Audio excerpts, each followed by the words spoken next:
In this video, I'll show you how to connect Telegram with n8n.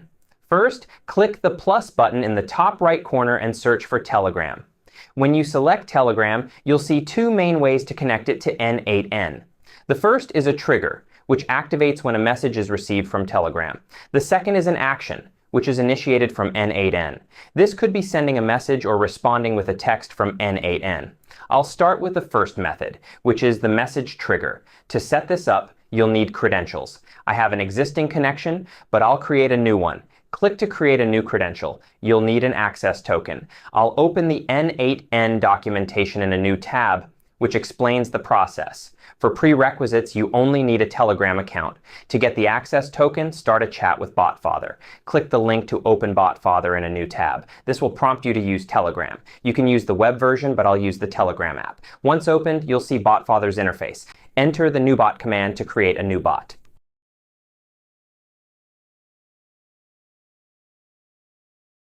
Click Start in BotFather, then paste the new bot command. It will ask for a name for your bot. I'll name mine Tutorial Video. You need a username for the bot, which must be at least 5 characters, include only Latin characters, and end with bot. It's not case sensitive and can't be changed later. I'll use Tutorial Video Bot. If the username is taken, try another. I'll use Tutorial BotFather.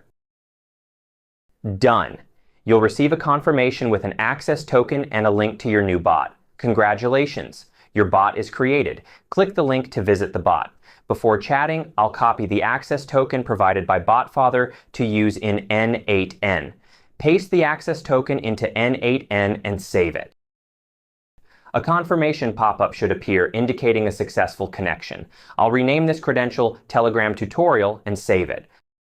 To test it, click Test Step and return to Telegram to interact with the bot we created. When I open the bot, it automatically sends a trigger message with a chat ID. This confirms the connection works. Now, I'll demonstrate the second method of connecting Telegram. I'll use the chat ID from the bot, which matches the one in n8n. Next, I'll remove the Telegram trigger and set up a Telegram action.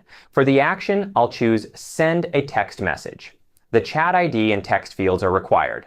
I'll paste the chat ID and enter a simple message like hello.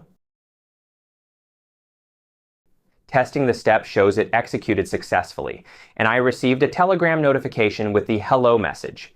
The message was sent automatically by n8n. If I want to modify it, I can edit the attributes, remove the message, and test again. The message is now updated. That's how you connect Telegram to n8n.